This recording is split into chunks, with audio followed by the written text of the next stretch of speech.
El siguiente programa contiene escenas de conocimiento explícito, con diálogos cargados de curiosidad que pueden afectar la sensibilidad de personas no acostumbradas a hacerse preguntas sobre el mundo que las rodea.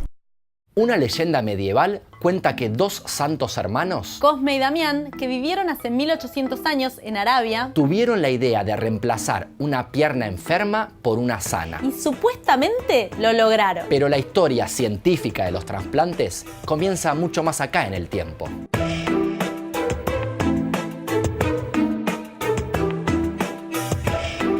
Durante todo el siglo XVIII, Los suizos Abraham Tremblay y Charles Bonnet el francés Duhamel de Monsieur y el escocés John Hunter estudian y desarrollan los primeros injertos realizados en animales, y sientan las bases para comprender el funcionamiento de los organismos, como los procesos de cicatrización, por ejemplo. fundamentales en cualquier intervención quirúrgica. En 1837, el irlandés Samuel Bigger. Realiza un trasplante en el ojo ciego de una gacela. En 1869, el cirujano suizo Jacques-Louis Leverdin. Logra los primeros injertos de piel en seres humanos. En 1906 se logra el primer trasplante humano de córnea. Pero hay un problema. Desde el comienzo de estas prácticas, se sabe que es muy común el rechazo del cuerpo al órgano trasplantado. En 1933, el ruso Yu Voronoi, Atribuye el rechazo a un fenómeno inmunológico. los estadounidenses George Snell y Peter Gorse, Investigan este fenómeno y descubren cómo se desencadena. en las células existen unas moléculas llamadas antígenos de histocompatibilidad.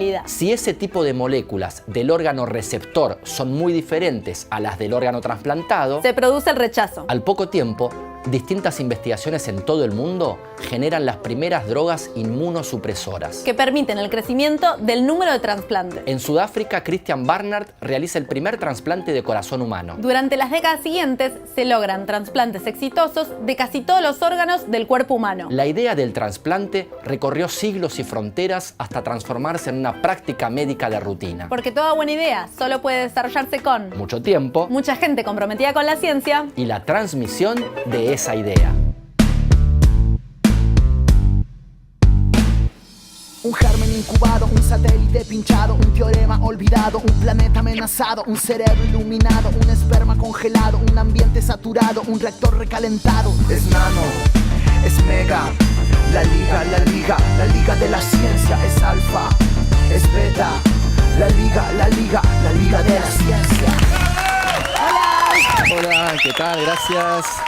Bienvenidos a un nuevo programa de la Liga de la Ciencia por la Televisión Pública Argentina. Andrés, ¿cómo estás hoy? Bien, muy bien, Eugenia. Hoy tenemos un programa con grandes amigos, científicos jóvenes de primer nivel internacional y que nos van a deleitar un poco con sus conocimientos, así que pónganse cómodos porque hoy tenemos un programón, ¿eh? Exactamente, vamos a ver los temas del día. Valeria abre el laboratorio de química para enfrentar a otro mito. ¿Es cierto que los huevos de color son más nutritivos que los blancos? En la clase magistral hablamos de dengue con Juan Manuel Carballeda. Viajamos al Delta para conocer al ciervo de los pantanos. Viene Pedro Beckenstein para hablar de neurociencia. Y cerramos con el infaltable Rincón del Nerd, hoy a pura fiesta. Y como prometido, vamos a empezar rompiendo los mitos. Eso iba a decir, los mitos sobre los huevos. Ah, muy bien. Así que la tenemos a Valeria. Valeria, ¿cómo estás? Muy bienvenida. ¿Qué tal? ¿Cómo andan? Bueno, el mito de hoy tiene que ver con la nutrición, que ahí parece que unos son más nutritivos que otros. Tiene que ver con los huevos. A ver, una cosa que pasa cuando vamos a comprar huevos, primer momento de elección. Uno dice, bueno, huevo blanco o huevo marrón, huevo de color. ¿Qué hago con esto? ¿Qué hago? Y muchos dicen el más nutritivo es el marrón. Claro, ¿por qué? Porque además me lo venden más caro. Entonces, algo mejor debe tener. Claro. Tenemos como esa tendencia, ¿no? Que si es más caro porque debe ser mejor. Bueno, en realidad no hay ninguna diferencia nutricional entre los huevos con cáscara de color y los huevos blancos. Los huevos marrones y los huevos blancos no tienen diferencias a nivel nutricional.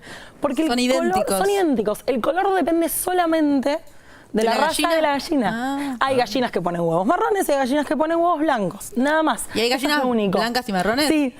Y las gallinas marrones ponen huevos marrones y las blancas ponen... ¿Ah? Se pigmenta en el oviducto durante el pasaje para salir y eso es lo que le da el color a la cáscara, pero nada más. Lo interesante es que lo que podría llegar a tener una diferencia de color e indicarnos algo relacionado a la calidad nutricional es la yema. Porque el color amarillo de la yema, hace muchos años, cuando a las gallinas se les daba de comer pienso, se les daba de comer maíz, huevo de campo hoy en día. o el huevo de campo, esa coloración de la yema, Que es súper amarilla. Claro, cuanto más amarilla era, indicaba que la gallina comía mejor. Esa era como la idea, estoy hablando de hace muchos años. Cuando se dieron cuenta muchos de los productores que la gente prefería los huevos que tenían yemas más amarillas, lo que empezaron a hacer fue agregarle un poco de color con los mismos pigmentos que pigmentan a la yema, pero agregados dentro de la comida. Es algo parecido. Sí, bueno, igual es tan decepcionante como lo que pasa con la cría del salmón, por ejemplo, ¿no? Sin entrar en la polémica de la cría del salmón, el salmón rosado, ese color rosado, el salmón rosado, en realidad es por lo que come el pez cuando está libre y en su hábitat natural.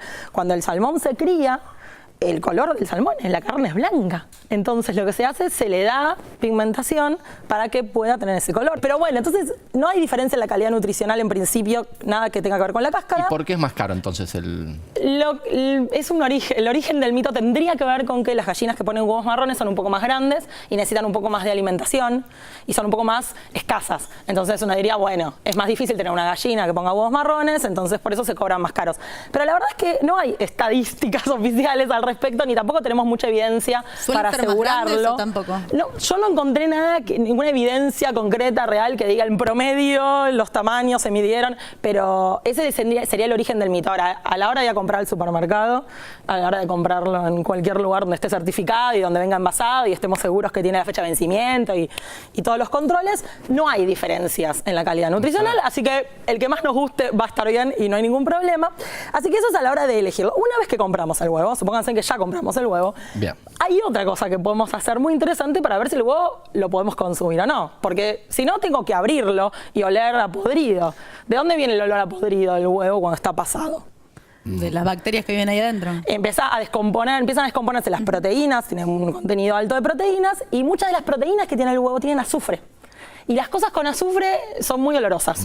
Entonces empiezan a generar esos compuestos. De olor los zorrinos, el olor que tienen los zorrinos, el olor que se le pone al gas natural para que nosotros descubramos si hay alguna pérdida, también son compuestos azufrados. Entonces esos compuestos azufrados son los que le van a dar olor al huevo cuando está podrido, cuando se pasó. Pero que no se sienten hasta que no lo rompes, en principio. Y no, entonces ¿cómo hago para saber si un huevo está así, con algún experimento rápido? Uno muy fácil y bastante conocido es agarrar algún tachito con agua en donde nos entre el huevo sin problemas y colocarlo. Vamos a ver esto porque no sé cómo está este huevo.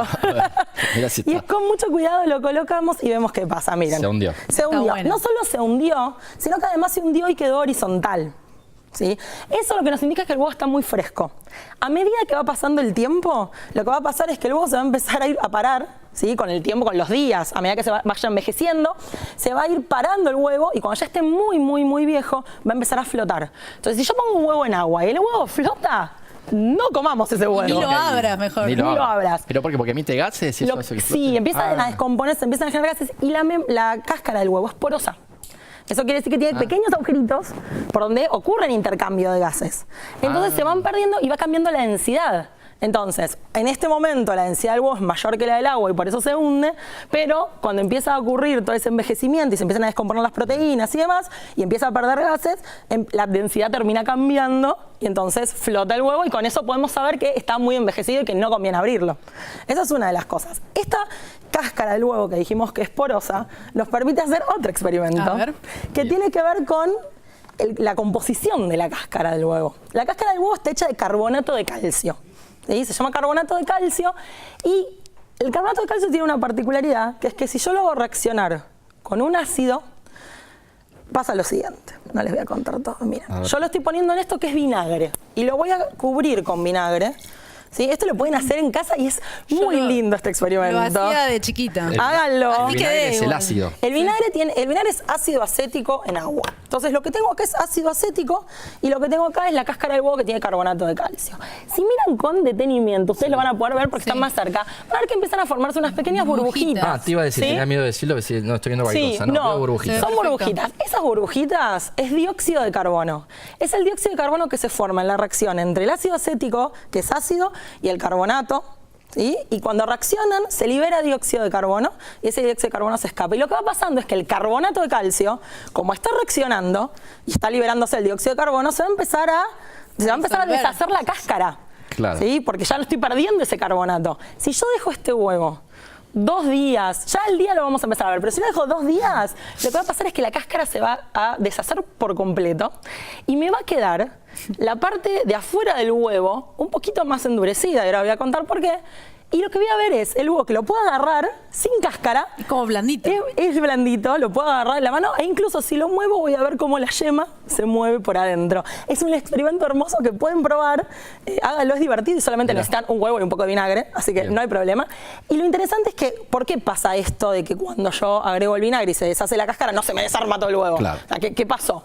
Lo que pasó es que la clara del huevo, la parte blanca cuando la cocinamos, tiene un contenido muy alto de proteínas. Y esas proteínas la mayoría de esas proteínas están formando como si fueran ovillitos de lana. Esa proteína es la albúmina en su mayor es una molécula contenido. muy larga, ¿no? Las proteínas son moléculas muy grandes que están formadas por unidades repetidas de unos compuestos, unos bloquecitos que llamamos aminoácidos, Claro. que tienen una particularidad, que es, yo me armo una cadenita de aminoácidos, como si fuera un collarcito de perlas, uno al ladito del otro, tengo entre 20 aminoácidos aproximadamente para elegir, voy armándolo. Cuando tengo armada una proteína, cuando en la naturaleza se arma una proteína, lo que va a pasar es que esos aminoácidos pueden empezar a interactuar entre sí. Entonces, los aminoácidos que están cerca van a empezar a acomodarse tratando de buscar estructuras de menor energía y van a formar lo que se llama la estructura secundaria de la proteína. La primaria es la cadenita. Cuando interactúan aminoácidos cercanos, se forma estructura secundaria. Esa estructura secundaria puede ser de 2 tipos, a grandes rasgos puede ser de 2 tipos. Una que es en forma de hélice, que se llama alfa hélice, y otra que es como si fuera una hoja de papel y la plegamos, la fuimos doblando, que se llama hoja plegada. Esa es la segunda, la estructura secundaria. Y después, como yo ahora empecé a acercar aminoácidos que estaban cerquita, pero ahora están formando estructura, los aminoácidos que estaban más lejos de repente se van a empezar a encontrar y también pueden interactuar y van a formar lo que se llama la estructura terciaria de la proteína, que ya esa estructura terciaria también hay de 2 tipos y me va a dar una idea de la funcionalidad. Si la estructura terciaria de la proteína es como si fuera una fibra fibrosa, sí, va a ser una proteína de sostén, por ejemplo el colágeno, que es de sostén, resiste. En cambio, si esa proteína empieza a formar como un ovillito de lana, va a ser una estructura globular, como un glóbulo, medio redondita. Muchas de las enzimas, la mayoría de las enzimas, tienen estructura globular, son proteínas con estructura globular. En el caso del huevo, la clara tiene albúmina, y la albúmina está toda enrolladita con su forma globular. Estructura globular. ¿Qué pasa? Cuando yo la pongo en contacto con el ácido, miren cómo ahí ya se empieza a deshacer. Si uno lo mira, ya empieza a ver que hay como pedacitos de cáscara flotando. pedacitos que se van saliendo. Sí. Si uno lo que hace es poner en contacto esas proteínas con algo que les cambie el medio, por ejemplo, lo pongo en un medio ácido, lo pongo con calor, le pongo mucha sal. Cuando pasa eso, la proteína, que estaba toda con su estructura tridimensional, pierde esa estructura. Se dice que se desnaturaliza. Entonces, perdemos la estructura tridimensional y ya no mantenemos esa forma. Eso es lo que pasa cuando cocinamos un huevo. Si nosotros abrimos el huevo, yo soy muy mala rompiendo huevos, debo decir. Nosotros, ahí está, abrimos un huevo. No tenés mucha experiencia. Y miren lo que uno ve, lo que vemos siempre, ¿no? La yema y alrededor está la clara. Y entonces, cuando yo lo cocino, ¿qué es lo que empieza a pasar? ¿Qué es lo que veo cuando yo cocino un huevo? Que se va poniendo blanca la... Claro, en vez de transparente pasa blanco. En vez de transparente pasa blanca. Cambia la consistencia. Eso es interesante. Yo ahora le voy a agregar alcohol a esto. Y vamos a charlar de esto que estamos diciendo de consistencia. Miren cómo ya empezó. Mirá. Miren cómo ya se empezó a poner blanco, ¿lo ven? Una sí, comida acá. nueva. Acá Huevo lo al veo. alcohol. No lo recomiendo, pero ¿ven que ya está blanco? cocina. ¿Se está cocinando con alcohol? Bueno, cocinar no, porque no le pusimos no le aplicamos calor. Bueno, pareciera que se ¿Qué hice? Desnaturalicé las proteínas. Lo mismo que hago cuando aplico calor o cuando le pongo un ácido. Ojo que lo que hicimos acá fue sacarle la cáscara. Sí. Pero no, con el tiempo. Cuando pierde la cáscara, las proteínas de la clara que están por afuera, en contacto con el vinagre, se van a desnaturalizar y van a sostenerme el huevo. Acá pasa lo mismo porque le puse alcohol, le cambié el medio. Y al cambiarle el medio, esos aminoácidos empiezan a moverse, ya no están interactuando de la misma manera y entonces se me desnaturaliza. Acá lo que estamos viendo entonces es que se desnaturalizaron las proteínas. Fíjense, y esto a ver qué me pueden responder. Si yo rompo un huevo, como rompimos recién, es muy líquido. De hecho, la clara tiene un porcentaje muy alto de agua, la yema también tiene un porcentaje alto de agua. Cuando yo cocino el huevo, ¿A dónde la va? cantidad de agua en ese huevo cambia, se mantiene, ¿a dónde va? No, a mí me parece que no, que es como la gelatina. Ok, vos que me Puede ser que sos quede agujero. atrapada, ¿no? Entre esas moléculas que ahora se desnaturalizaron. Claro, eso. O Bien. también puede ser que salga, capaz. Bueno, Digo, es otra posibilidad. Lo que sabemos es que cuando se desnaturalizan las proteínas, pueden empezar a interactuar entre sí y formar una red. Y esa red es capaz de sostener al agua. Y es como vos decías, la gelatina, es como la gelatina. Se forma un gel. Se forma un gel capaz de sostener al agua. Y por eso queda esa consistencia. Es algo parecido a lo que pasa con las proteínas del huevo en el flan.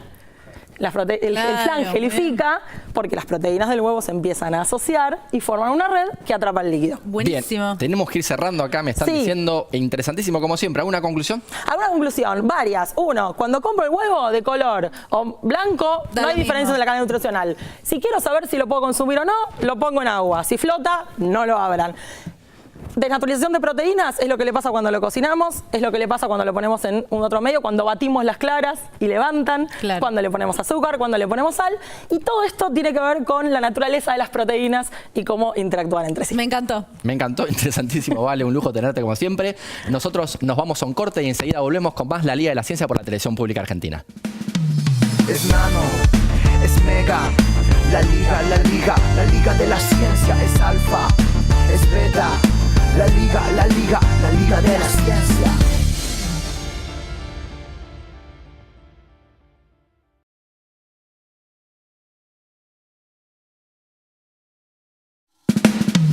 Es nano, es mega, la liga de la ciencia es alfa, es beta, la liga de la ciencia.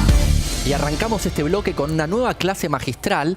Esta vez tenemos el placer de invitar a Juan Manuel Carballeda. Carva para los amigos, un gusto tenerte, Carva. Carva es licenciado en Ciencias Biológicas y doctor de la Universidad de Buenos Aires.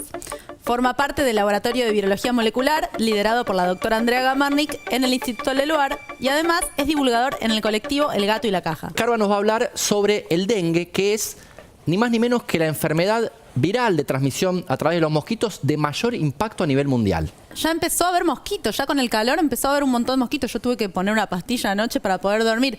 ¿Por qué empiezan a proliferar con el calor los mosquitos? Bueno, los mosquitos necesitan una cierta temperatura para poder completar su ciclo de vida. En realidad, en general son de 8 a 10 días, digamos desde el huevo hasta la hembra poniendo huevos nuevamente. Para completar ese ciclo, la temperatura ideal es entre 20 y 25 grados y el ciclo se puede extender un poco si las temperaturas son o más bajas o no son óptimas las condiciones.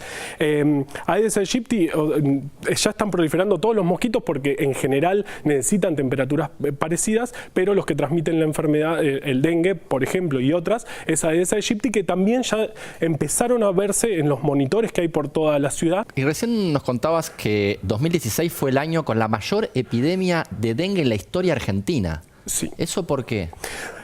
Bueno, en realidad las epidemias son multifactoriales, nunca podemos saber exactamente por qué ocurrió.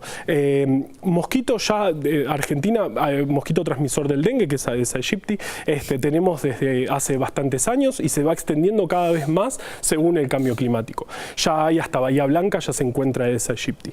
En 2016 fue una epidemia tremenda. En Argentina se pasaron los 100.000 casos y en toda América también acompañó, hubo 2,4 millones de casos en América. Así que fue una epidemia tremenda para nuestro país y para nuestra región.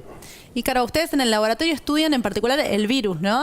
¿Hacen virología molecular del virus del dengue? Sí. Yo en particular, mi proyecto tiene que ver con cómo hace el virus para adaptarse a células de humano y a células de mosquito. ¿Qué sería adaptarse? Bien, un virus es una cosita muy chiquita, cientos de veces más chica que una célula que ya es chica encima.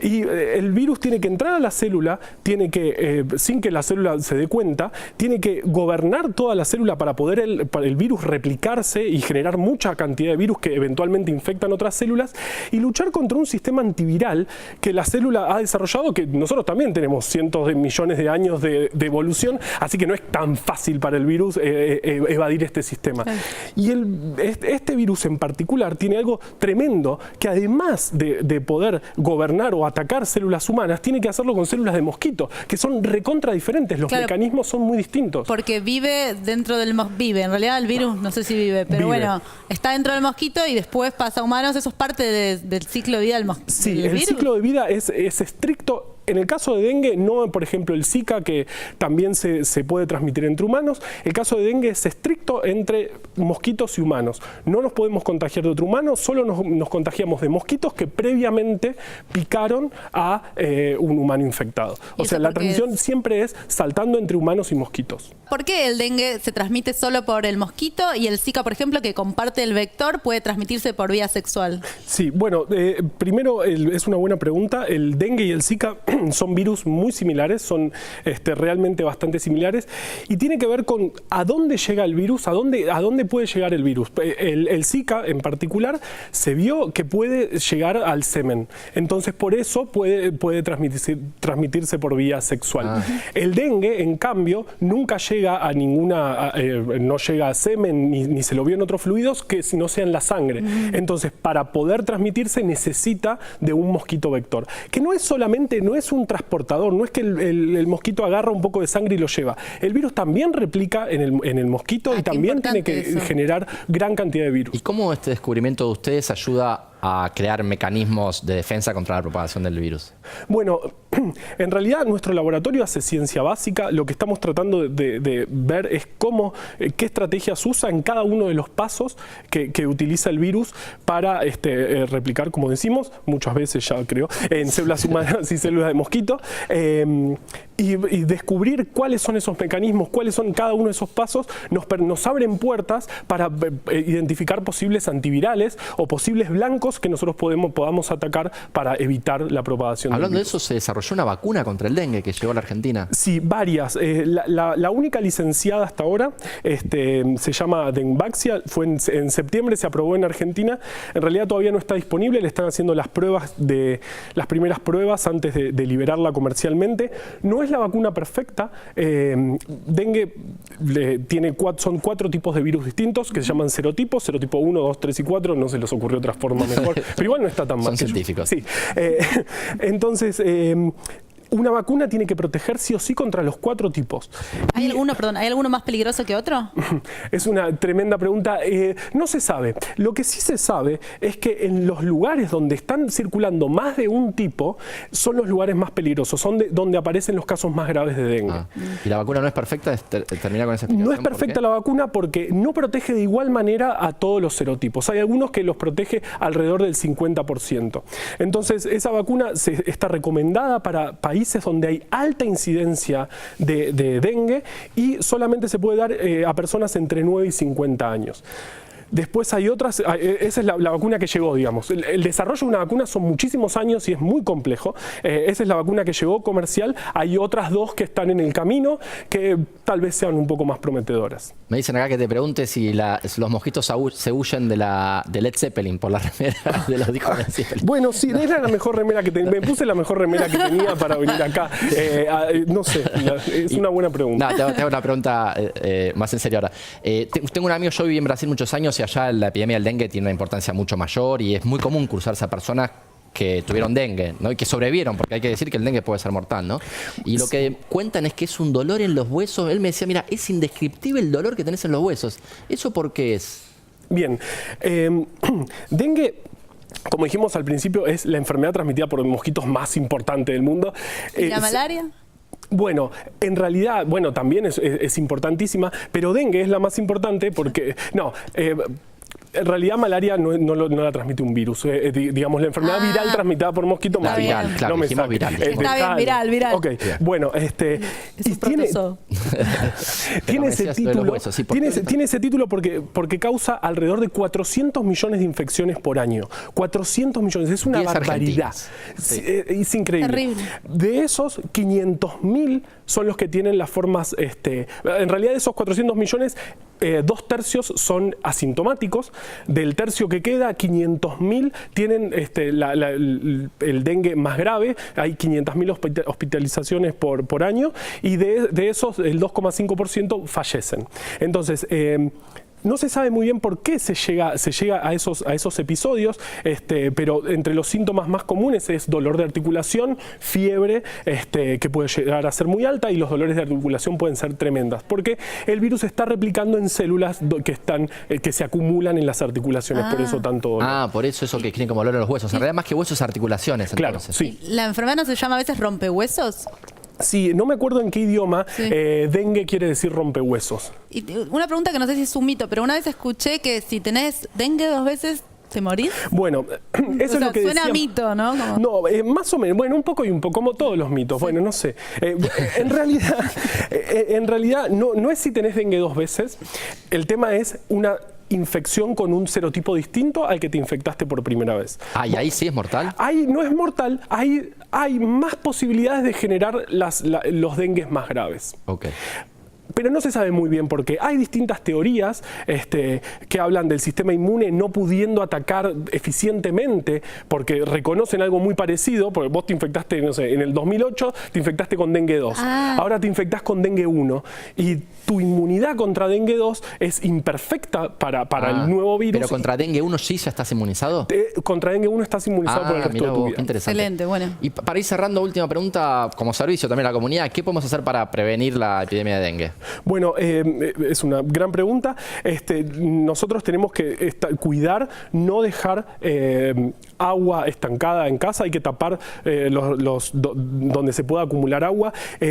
También es muy eficiente tirar agua hirviendo en las canaletas. El agua hirviendo mata los huevos, que los huevos son los que se soportan todo el invierno. Eso es importante. Sí, porque ahora están proliferando los huevos que quedaron del año pasado. En Brasil, como vos decís, en Brasil la temperatura es siempre adecuada, entonces por eso tiene mucha más incidencia de enfermedades transmitidas por mosquitos. Claro. Nosotros tenemos época invernal donde no pueden eclosionar los huevos, pero los huevos se bancan todo este invierno, se bancan todos estos meses, entonces es importante tirar, por ejemplo, lavandina o agua hirviendo en los lugares donde puede haber huevos. Claro. Y el grupo del que antes hablaba, de la Facultad de Exactas, introdujo un concepto muy interesante que llaman ellos manzana saludable, que está basado en que el mosquito no vuela mucho, tiene un rango muy acotado de vuelo o sea, un mosquito que está acá no se mueve más que en 200 metros.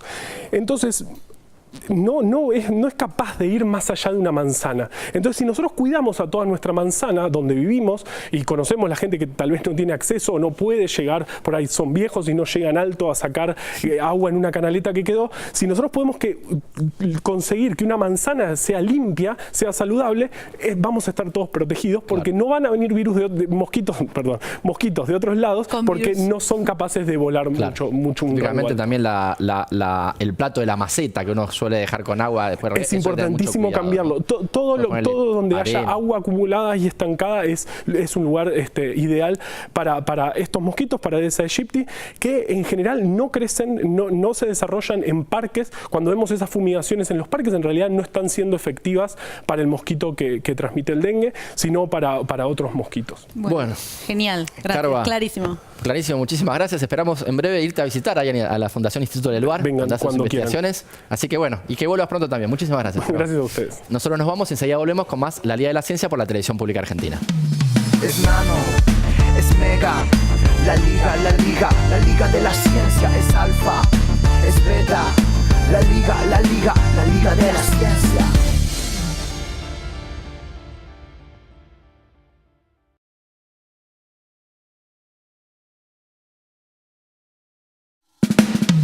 Es nano, es mega, la liga de la ciencia es alfa, es beta, la liga de la ciencia. Un nuevo bloque en la Liga de la Ciencia y ahora nos vamos a ver un informe que hicimos en el Delta de Paraná. ¿Sabían ustedes que a menos de 80 kilómetros del obelisco vive el mayor ciervo de Latinoamérica? Puede tener hasta 150 kilos y que está en peligro de extinción. Bueno, fuimos a visitar a las personas, investigadores ambientalistas del INTA y del CONICET que se encargan de la preservación del ciervo de los pantanos. Veamos de qué se trata.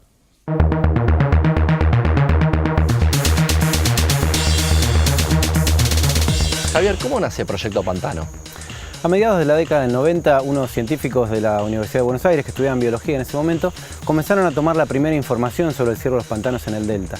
Hasta ese momento lo único que se sabía era que existía la especie acá en el delta, pero no había ninguna información científica ni nada como para entender cómo estaba esa población y qué problemas tenía, ¿no? Uno de los resultados principales que sacaron era casualmente que tenían algunos problemas derivados con su interacción con la actividad forestal. El delta hoy en día se utiliza mucho para producir madera y los ciervos conviven en ese paisaje forestal y esa era una necesidad de conservación urgente que existía, empezar a entender cómo interactúa el ciervo con la actividad forestal. En el 2015, y gracias a un subsidio del Banco Mundial, logramos juntar un equipo de científicos muy grande y lanzar lo que hoy se conoce como Proyecto Pantano, que es una iniciativa que tiene ese objetivo, ¿no? Perseguir ver cómo compatibilizar la actividad forestal con la conservación de la biodiversidad del delta. En la década del 90 hubo un censo que mostró que había algo así como 500 ciervos nada más, es decir, estuvo en fuerte peligro de extinción. Así es, si bien las técnicas que se usaron en ese momento como para estimar cuántos ciervos había no eran demasiado precisas, se hizo un trabajo bastante exhaustivo como para poder tener más o menos una noción, porque no se tenía ni idea absolutamente de nada de esta especie. Claro. Y se llegó más o menos a que serían unos 500 individuos. ¿Y cuáles son las principales líneas de investigación del proyecto? Por un lado queremos conocer bien la distribución y la abundancia del ciervo de los pantanos dentro de todo el delta del Paraná. Por otro lado tenemos un componente muy fuerte también para entender qué come, cómo se alimenta, lo que se llama cómo es la ecología trófica del ciervo. Una de las cosas que utilizan los productores forestales para justificar la persecución al ciervo es que come mucha de las plantas de uso comercial. Entonces hicimos un trabajo bastante fuerte para determinar cuál es la dieta y determinamos que más o menos del 1% de la dieta del ciervo está compuesta de plantas forestales. Es decir, no apoya la idea de los productores de que realmente el ciervo es un fuerte consumidor de especies de uso comercial, ¿no? ¿Y hay datos que permitan estimar el peligro que representa la cacería furtiva? Porque me imagino que al ser ilegal es también difícil estimar cuál es la importancia de eso. Sí, exactamente. Hoy por hoy en el delta del Paraná la cacería furtiva es el principal riesgo que tiene la especie. Llegamos a estimar valores de cacería furtiva muy fuertes. Por ejemplo, durante la inundación del año pasado, algo así como entre 150 y 200 ciervos podrían haber sido abatidos nada más que por cacería furtiva. Y pensamos que encima que estamos subestimando, digamos, la cantidad, ¿no? Porque como es, casualmente decís vos, una actividad furtiva, no tenemos mucha forma de cuantificar eso, ¿no?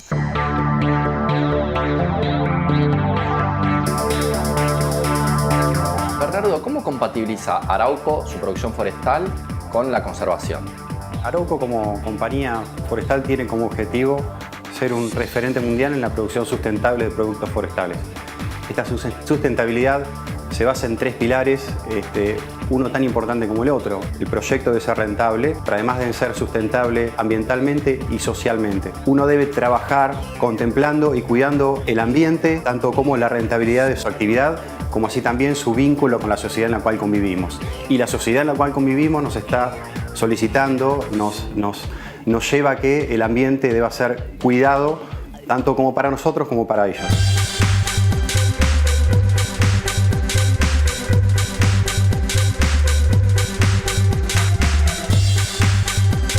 Estoy con Natalia, que me va a contar cómo es que ellos instalan algunas cámaras para monitorear el movimiento de los ciervos, de los gatos monteses, otras cosas también, ¿no? ¿Cómo funciona esto? Sí.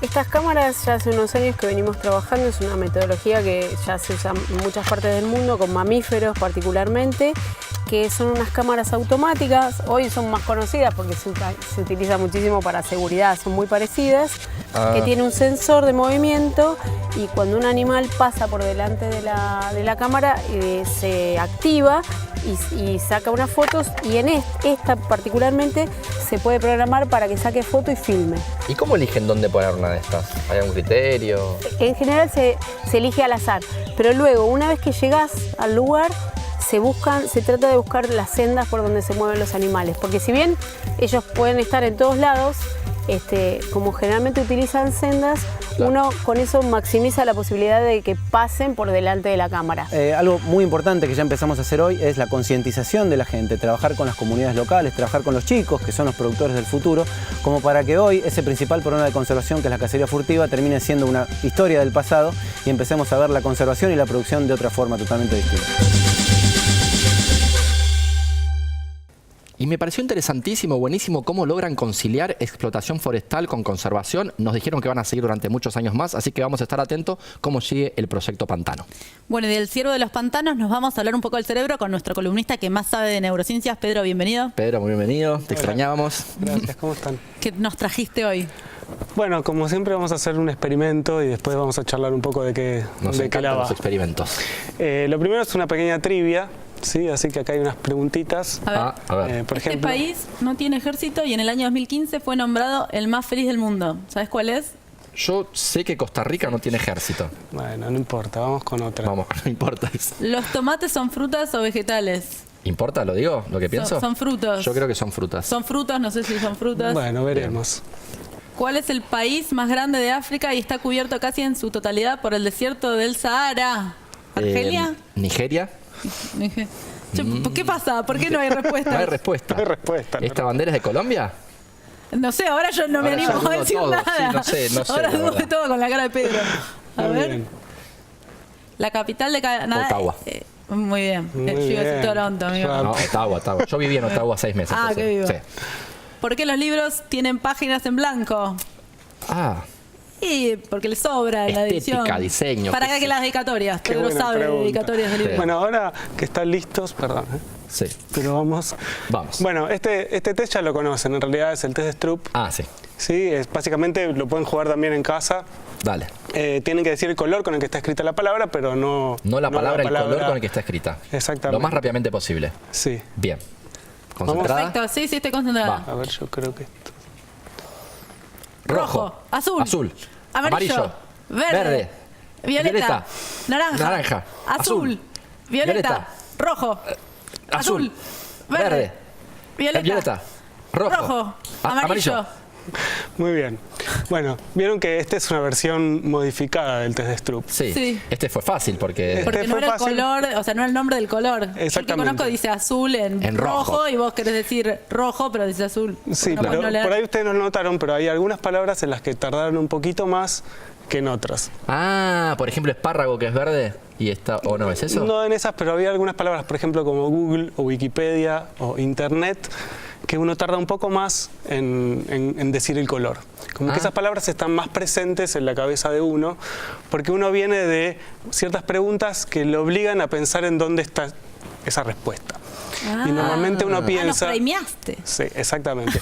Normalmente uno piensa, cuando le hace una pregunta que no conoce, en la era digital, ¿qué es lo que hace uno? Googlea. Googlea. Es tipo, bueno, a ver, tengo esta respuesta inmediata. Entonces hace unos años, ya en 2011, un grupo de psicólogos de Columbia, en Estados Unidos, empezó a pensar, bueno, ¿qué pasa con la memoria, no? ¿Qué pasa con la memoria y esta cosa de la digitalización? Claro, hay muchos que dicen que estamos siendo peores en memorizar. porque Estamos siendo usamos todo. peores, estamos extendiendo nuestra memoria a un disco rígido externo, a Internet. A la nube.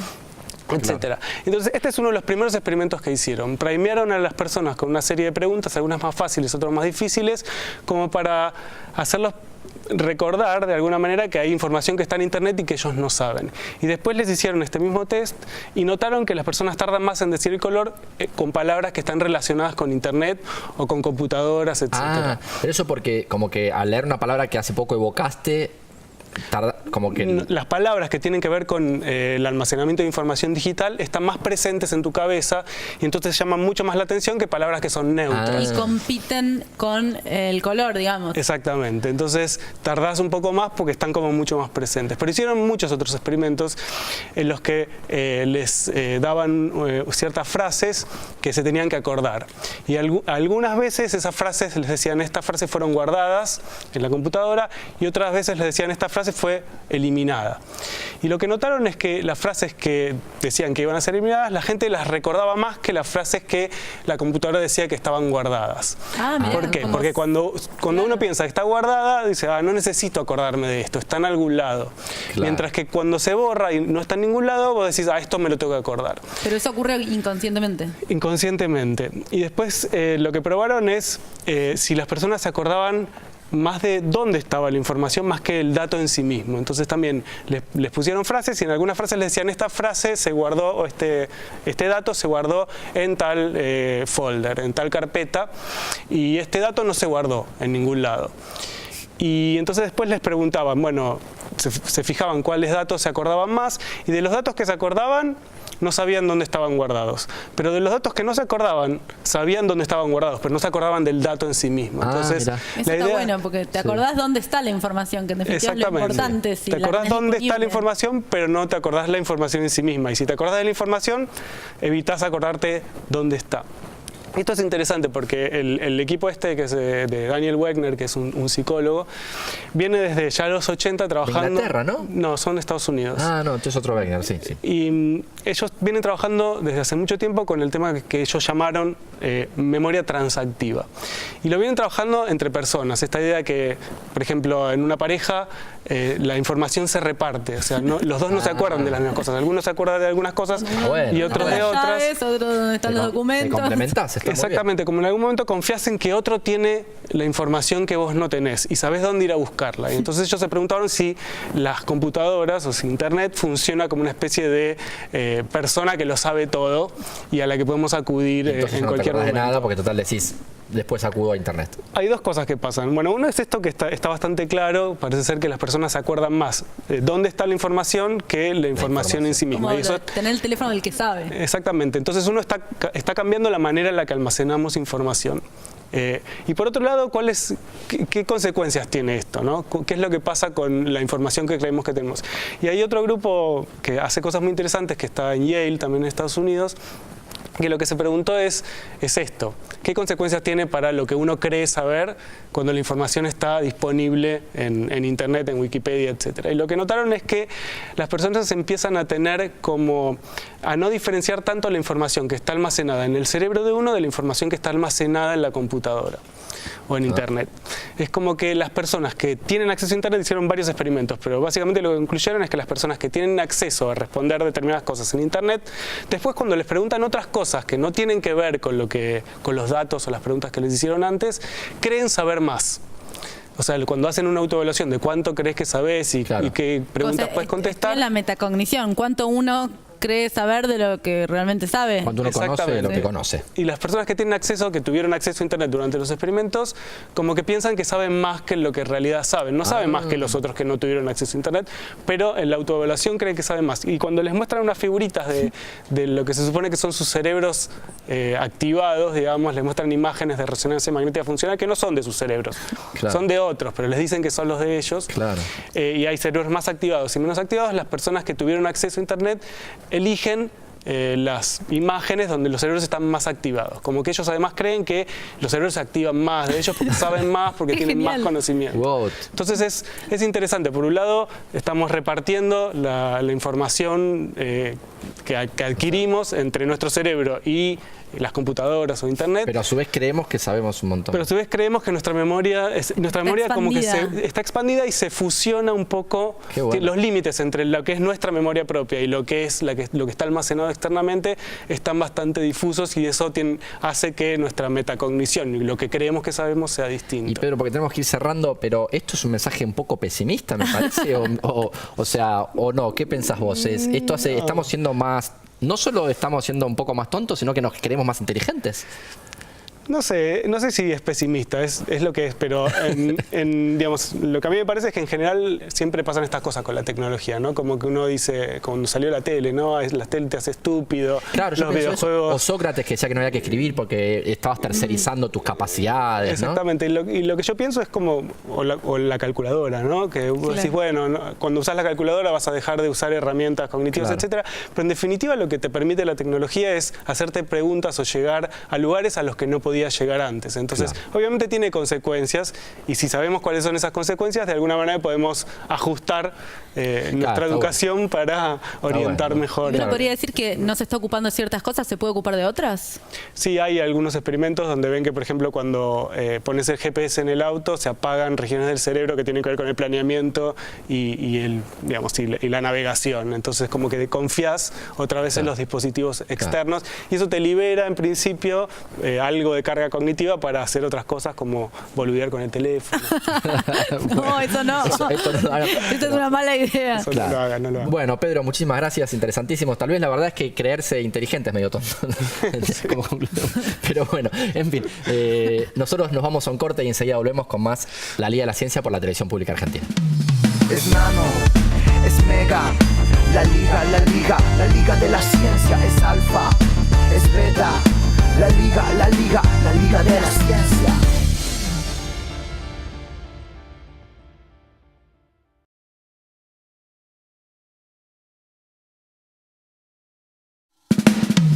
Es nano, es mega. La liga de la ciencia es alfa, es beta. La liga de la ciencia. Último bloque en la Liga de la Ciencia y hoy tenemos un invitado especial y además se quedó Carva a presenciar el Rincón del Nerd. Sí, el invitado es Andrés Chorny, muchas gracias por venir, Andrés. Y lo trajimos por lo siguiente, nosotros siempre en el Rincón del Nerd mostramos algunas nerdeadas que siempre, un poco en broma, un poco en serio, decimos que son ideales para una fiesta nerd. Bueno, me lo encontré en un evento Andrés Chorny el otro día y me pareció que era el rey de la fiesta nerd, porque tiene una habilidad que es increíble. Vamos a empezar jugando un poco, les quiero mostrar, Andrés. ¿Nos podés decir, a través de tu método, por ejemplo, la Liga de la Ciencia es el mejor programa de la televisión? A ver si sale. Noisi belet aled amargorp rohem lese aisnei saled agilal. Parece que habló en ruso, ¿no? Pero pará porque ahora vamos a escuchar qué sale de ahí. La Liga de la Ciencia es el mejor programa de la televisión. Habló al revés. Habló al revés. Él habla al revés y tiene un software en el celular que invierte la grabación y entonces se escucha perfecto. Es increíble. A ver, por ejemplo, Carva, ¿te animás a decirle que diga algo? Cuidemos los depósitos de agua en nuestras casas. Sax, voy de nuevo. Sí, tranca. También habla al derecho. También es excepcional. Sasak sarseune awed sotisope sol somediuk. A ver. Cuidemos los depósitos de agua en nuestras casas. Pero bueno, antes de cerrar, porque para explicar un poco de ciencia, porque me parece muy interesante, él me estaba explicando, nos explicó en la conferencia que dio, él tiene una perfecta conciencia de la estructura fonológica del lenguaje. Pero estaría bueno que nos cuentes un poco qué es lo que hacemos en tu cabeza. Sí, desde ya. Sí. Por empezar, yo lo que quiero explicar, que lo que yo hago es simple de explicar en realidad. Es difícil de hacer porque en realidad algo pasa dentro de mi cerebro. Yo creo algo tengo al revés. ¿Por qué? Pero si yo tengo que decirlo rápidamente, todo lo que vamos a ver nosotros leyéndolo, y yo voy a analizar leyéndolo, yo lo hago imaginándome las palabras en mi cabeza, ¿sí? Vos ves la frase y como que la vas leyendo al revés. Exactamente. Lo que pasa es que lo hago tan rápido que es como un golpe de vista nomás. Yo no veo. Imaginemos cuando empezamos a leer, cuando somos chiquitos, decimos mi mamá, vemos letra por letra. Claro. ¿Sí? Y ahora, después de muchos años, con un golpe de vista ya vemos una frase completa. Eso es lo que sucede en mí. Yo quiero compartir estos slides y se va a entender perfectamente. Lo que yo presento son letras que son lo que yo llamo no reversibles o que llaman la atención, que son problemáticas por alguna razón. La ñ en realidad es una N y una I, ¿sí? Ni. Si yo digo, entonces, al revés, la ñ debería ser in. In. Claro. Yo siempre estoy hablando de al revés como suena. Quiero decir, fíjense la palabra que yo presenté, año, ¿sí? Si yo tuviera que decirla al revés como se lee, yo diría onia. Claro. La leería al revés. Ahora yo quiero decirla al revés como suena. Entonces yo tengo que decir oiná. Oiná, claro. Y ahí cambie el lugar del acento, porque en año es en la A, yo tengo que respetar el lugar del acento. Además tenés que tener cuidado con el acento. Exactamente. Y además dar vuelta ni de ñ, que se volvería in. Claro. Por eso es oiná. Y ahí tenemos la X, que es xi, y al revés es ska. Claro. Claro. Entonces, éxito, si yo la tuviera que decir leída, ustedes la pueden leer conmigo, sería otixe. Otixe. Pero no es así. No, tendría que ser otisque. Para que sea reversible. Claro. Por eso digo, al revés es sk. La X, ¿sí? Lo mismo con la CC. La CC lo mismo. Yo le puse la Z por una cuestión de que la C en realidad es el sonido de Z. Nosotros la pronunciamos igual, ¿no? Es increíble cómo tenés que tener perfecta conciencia de cada componente del sonido de cada letra. Sí. Es impresionante. Yo solo descubrí medio probando pruebas y error. Yo grababa en mi casa, al revés, chocho, por ahí yo decía ochoch. Y después escuchaba y me sonaba rarísimo. Claro. Me sonaba chocho. Y tuviste que estudiarlo para poder hacerlo. Me di cuenta de que era una T y una... Bueno, y vayamos terminando el último slide. Podemos poner otro slide para terminar de ver los ejemplos. Sí, ahí hay uno más, pero si quieren vemos lo que quieran. Tenemos que irnos a la fiesta nerd con Andrés. Bueno, cómo no. Tanto en el caso de la Q, vamos a hablar ya directamente de cómo suena. En el caso de la Q, como en el caso de la G, a la que sigue, G suave, digamos, a la que sigue una I y una I, hay una U muda, ¿sí? Fíjense, cuando yo digo que, no digo cue. Claro. La U no Claro. suena. Cuando digo guiso, la U no suena. Entonces, para dar vuelta a eso, la U, si yo lo quiero decir, leerlo como suena, como debería sonar, yo tengo que decir ek o sig. No tengo que decir la U. Ah, Pues claro. la U es muda. Que al revés es ek. Es ek, no es eu. Perfecto. Sí, si yo lo leyera, sí. Pero como suena es ek. Claro. Y después tenemos la G. G suave o G fuerte. Por ejemplo, gigante es un caso interesante. Yo lo elegí porque al decir gigante, la primera G es fuerte, la segunda G es suave. ¿Sí? Claro, En cambio, entonces, al darlo vuelta, yo tengo que respetar eso. Tengo que decir etnagig. Si yo lo leyera, yo diría etnagig. Claro. ¿Sí? Lo mismo, suave radar. Fíjense qué interesante. Que además es un palíndromo radar. Son palabras que se leen igual para adelante, de atrás para adelante, para Bueno, adelante para... ¿sabes que me dicen que acá en el canal llamamos seguridad porque no saben bien lo que está pasando, así que tenemos que ir cerrando? Sí, cierro con radar. Fíjense. Cierro con radar. Radar, si yo la leo al revés, es exactamente igual. Radar, ¿no? Ah, ¿ven? Muy bueno, Pero excelente. si yo tengo que decir como suena, tengo que decir radar. Ah, porque la R y la R, esa R son Radar. Acentuar en la otra A y tengo que cambiar. La primera R va a ser suave y la otra fuerte para respetar el orden original. ¿Sí? ¿Qué tal? Espectacular. Bueno, y podemos cerrar entonces repitiendo lo de nos vemos la semana que viene en la Liga de la Ciencia. Y con Sí, esto nos esperen que despedimos. tengo acá Atención. Y nos vamos a la fiesta NER, que somos los reyes de la fiesta. La aplicación. Escúchame. Voy a Ya está. practicar. Vamos a practicar. Vamos. Vamos. Aisnei saled agil al ne enei bekaname sal somevson. Nos vemos la semana que viene en la Liga de la Ciencia. Chao, hasta la semana que viene. Chao, hasta la semana que viene en la Liga de la Ciencia por la televisión pública argentina. La Liga de la Ciencia es alfa, es beta. La Liga de la Ciencia. Yeah, one shot. Hey yo, un protón muy excitado, un neutrón descolocado, un genoma descifrado, un fantasma del pasado, un microbio liberado, un pronóstico acertado, un desastre anunciado, un volcán descontrolado. Es nano, es mega. La Liga de la Ciencia es alfa, es beta.